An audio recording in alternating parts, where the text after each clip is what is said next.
I think the hardest kinds of stories to write are ones full of intrigue and terror. You've got to lead your audience on, but without divulging too much at once. If your clues are too obvious, then you spoil everything. But at the same time, you've also got to have characters that the audience can relate to. People who you can feel sympathetic towards. After all, any sane person would walk into a room and say, "Oh, horrible star gods from beyond space. Gosh, I'd love to get involved with that, but just look at the time. See you later." So you've got to come up with reasons why your character shouldn't escape, or couldn't escape, or would be curious about the horrible things that are about to devour his, manly bits. And for Raziel's part, they clear that up just by eliminating his manly bits from the get-go. The dude's immortal, invincible, he cannot die. See, when you're faced with danger, you have 3 responses: fight, flight, or freeze. The objective then is to get rid of the other 2 options and make it to where fighting is the most appealing. That way you drive forward and you advance the plot. I've seen this done a couple of ways, but the most typical methods are through arrogance or necessity. Either the characters are so full of themselves that they never think something bad will happen, or they have to get involved to live. If you try to make the characters pursue unspeakable ends for something like money, then eventually you have to just kind of resort to comedy, because it's gonna get stupid. Soul Reaver 2 does a pretty good job of staying believable.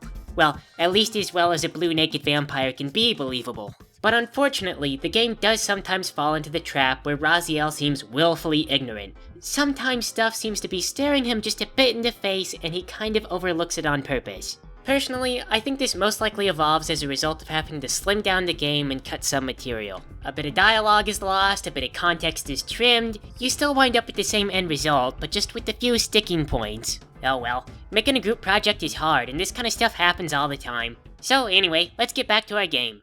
Hello everyone, I'm Taylor. And I am Ray. And I am Peyton. Yes, I am as supreme pizza is to cheese pizza. So, less popular with the kids because of the vegetables. Also with, fungus. Yeah, because the mushroom toppings. Yes, but no less concerned of yeast than the 2 of you. Okay, well, Peyton wins the intro. No, that sucks. I don't want to just concede. I'm going to point out that yeast infections are really common. A lot of people get Taylor, them. no. I win. No, yes. Well, you can get a yeast infection in your mouth. Taylor. I mean, if you're taking antibiotics, that's something that happens. No, it's okay. Look, Peyton wins. Let's just talk about the game today, okay? When Raziel dies, do you think all of his fungal infections follow him to the spirit world? No, this is not what I meant. No, wait, Ray. That's actually kind of an interesting philosophical question. Because Raziel's just a collection of cells, and we've already established that dogs do have souls. So I mean, does Spirit Raziel have spirit fungus? Oh my gosh, the dogs do have souls. Yes, and we devoured them. Oh my gosh, that is like the saddest thing ever. That means that they really could go to heaven, but they never make it because we ate them. Well, nobody said Raziel was a hero. Man, I can't even think of villains that are evil enough to eat the soul of a dog after confirming that it can go to an afterlife. The Shredder would have mutated a dog, but the dog would still be alive. Captain Planet villains would pollute the forest and then blame the dog. Lex Luthor would turn a dog into kryptonite and then give it to Superman. But I can't think of any villain that would actively prove that dogs have souls and then devour that soul. Raziel is truly the most evil. The best part is that Raziel doesn't even think on it. He just devours the soul and says to himself, "This is what I do. I am the savior of Nosgoth." Yes. They do say everyone is the hero of their own story. Goodness. When we get into the history books, we gotta leave that part out. Oh, I don't think that'll be a problem, on account of Raziel killed history. Oh, 'cause the vampires did kill off all of human civilization, and then Raziel sort of toppled vampire civilization. So there are no victors, and therefore nobody to write the history books. Well, safe then. I guess that's the big problem with being a one-man army. Maybe Raziel should stop running around these temples and just start writing an autobiography about what he did. But Raziel was in the pit of torment for like 1,000 years, not keeping up with anything. Can you imagine what that would read like? That's like if Hannibal of Carthage came back from the dead and then declared war on Italy again. And won! I don't know. To make that a fair comparison, you have to imagine that Scipio, the general that defeated Carthage, is still alive. Also, you have to imagine that society didn't advance at all after the Roman era, except that everyone transformed into monsters. When you put it that way, as far as an apocalypse goes, this is pretty terrible. It's like if the world was taken over by zombies, and then the zombies were really smug about it. But Raziel is his own source of smugness. Yes. Oh my god, we activated both power crystals! That means that something great is gonna happen. Here it comes. Here it comes. And it opens the gate. That's it? We could have hired a welder for that. Heck, we could have set up our own mirrors if we felt like it. If we had wings like we were supposed to, we could just fly over the opening and land inside. This must be one of those typical contracting corruption situations. Like the high priest was friends with the contractor and said, yes, I will pay you for the darkness bridge and the sun gate. It is not my money, it is the money of the taxpayers. How much you want to bet the high priest doesn't really pay taxes either? Good old corruption really would make sense for this place. It would explain why all the hallways are so pointlessly long. They're immortal vampire people who can't have kids. Of course they're corrupt. There's no future generations to think about. You just screw the current one into the dirt and call it good. It is no wonder they started killing themselves. Yes, there is no point. Once someone is on top, they are on top forever. Uh-oh, we got 2 tall zomblemans here. That must mean they know the gate is open. They can try to stop us, but we know what we're here for. The Golden Star Army. Pokemon had been out for a while when this game was released, wasn't it? Yes, and that means the only explanation is that the ancient race were fans of Pokemon. Pokemons was out when I was in grade school. Yes, I remember because I knew the child who believed that Pokemons were real and that they lived on the moon. That's ridiculous. Pokemon can't live on the moon. There's no tall grass. That's not true. Clefairy was from the moon. Allegedly, but there's no Pokemon games where you go to the moon. What about Pokemon Snap? You do not go to the moon in Pokemon Snap. You go to space. Yes. You go to Rainbow Road, and it's so long, you take like 40 pictures of Mew and there's no cows to count or anything. You'd think that Professor Oak could have at least had the decency to give you a Game Boy. I know, right? Just give me a copy of Pokemon Blue and let me play. No, yes. You are on vacation on the Rainbow Road, and this is not the time to play Pokemons. Whatever, Dad. The bubble car is boring. Space seems like an excellent time to play Pokemon. Uh-oh. What did you do? Who, me? Oh, well, see, the thing about this is, I don't know what I'm doing.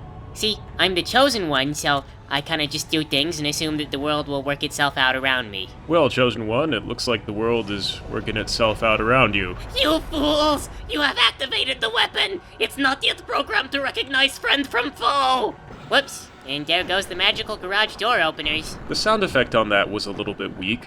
Tinkling glass. It cannot be stopped now! The device will open every garage in Nosgoth! Okay, spoiler, that is actually what the Light Reaver does. Isn't that all the Dark Reaver did? Well, yes and no. It also makes bridges, and it blinds like this eyeball thing. We have created a miniature sun within this temple. Yes. This power is used only to open doors? Truly, the ancient race must have been akin to nearsighted gods. I didn't know why an ancient race of vampires would build a temple to worship the sun, but I threw caution aside and plunged the Reaver into the hole regardless. I braced myself for the pain.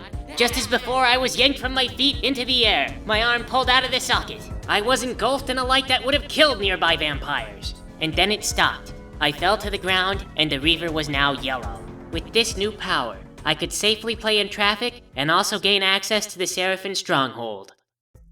Play in traffic, you say? I am just pointing out that next Halloween, Raziel costume with the Light Reaver, fun and safe. But it is such a pain to fit the costume. Yes. I cannot afford that many weight loss pills. It's so unfair. Blood and Souls have so little calories that Raziel and Kane just stay thin all the time. They live pretty active lifestyles, too. You'd probably be in really great shape if you ran around killing the innocent with your bare hands all the time. Actually, Taylor, yes, if you dwell on this consistently, you will realize that you must sneak up on people if you're going to kill them with your bare hands. This is not good exercise. If you want to make this a healthy part of your routine, yes, then you must chase them as the storybook villain. That is the path to healthy cardio. I like to jog. I think it is best when you feel as though you are competing. Yes. Well, it's not like Nosgoth has a bus route, so Raziel kinda has to jog everywhere. So there it is, our very first power crystal. Strangely, these things are installed all over Nosgoth, and no one could really explain why. Maybe it's like a big fashion statement, something that just got popular. Like one guy put it over his door, and then somebody's wife saw it and thought it was pretty, they wanted one too. Pretty soon, Raziel's in everybody's house. Does this game follow that vampire rule where you have to ask permission before you go in someone's home? No, I'm pretty sure they evolved that away on like the first night of sleep. In Blood Omen, Kane used to barge into people's homes all the time. I don't really understand why Raziel can't just climb back up on the balcony. I mean, the guy should be a good climber, right? It's not like it's hard for squirrels. Well, squirrels are really good climbers, and they're like tiny, so it's easy for them to pull themselves up. Plus, they use a tree. Well, then Raziel should find a tree, climb it, and then build himself a nest on the roof of the Sarafan stronghold. My neighbor used to lay out cages for the squirrels. He alleged he took them far away. Yes. See, that's why you don't climb on the roof of the Sarafan stronghold. because it's the Sarafans, they hunt vampires for a living, they probably already have cages up there. Well then don't go in the cages. I mean, come on. Raziel's intelligent, right? How hard can it be? I bet those cages are baited with beautiful headshots of Raziel's former self, and they're all autographed. Well, okay, but if you do get caught, you can just enter the spectral realm and phase your way out. Nuh-uh, in the spectral realm all you can phase through are storm grates. A wire mesh cage would be impossible to escape.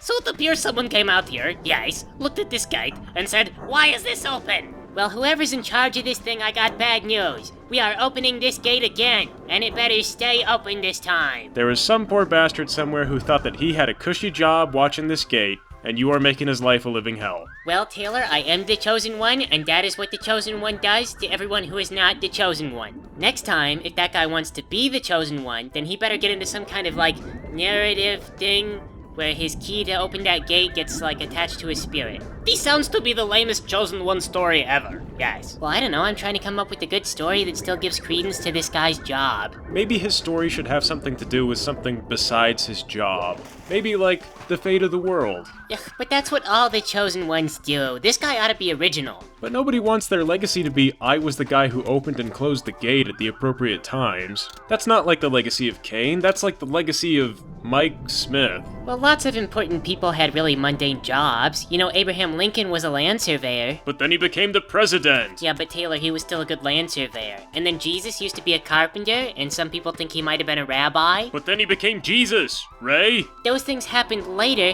but before, I'm sure that these people were really proud of their jobs, and they worked very hard. Yeah, but see, nobody wrote an entire religious text based on the way that Jesus put chairs together. That's because nobody could read or write back then, but that sort of thing doesn't mean that these people didn't leave behind a legacy in that line of work. You know, Abraham Lincoln set down land survey monuments that are still around today. That's why you should try to work hard in jobs when, it makes a difference. Maybe not retail sometimes, but other jobs though. If you were to work land survey, you should work hard because if you become important later, then everyone's gonna remember that you did that mundane thing. Then, you're like a pride of the profession and people look up to you. Ray, I think you've transformed your argument into something that's much more emotionally beautiful, but not actually what you were arguing in favor of before. Well, I didn't know where to go with the other argument. Ad hominem, yes. You should always do ad hominem, that is the best.